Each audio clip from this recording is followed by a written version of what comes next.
ชิคเก้นอัฟกานีว่าซั่นว่าชื่อมันแกงไก่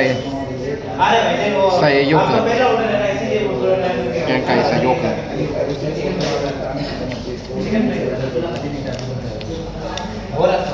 มันใช่ป่ะชิวเครื่องเทศเนาะโคตรชิวเลยพอกินอยู่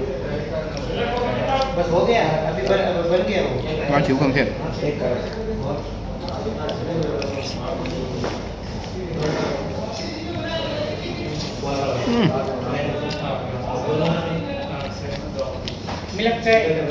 ไปมากแซ่บเลยเนาะมาข้าวครับ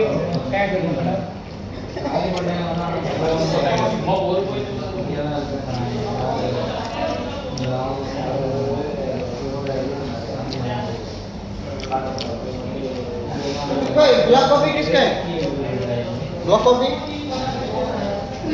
वो किधर गया है? गुजरात में. ข้าวราดแกงนี่บ่มีพริกน้ำปลานะมีแต่เกลือกับพริกไทยนะครับ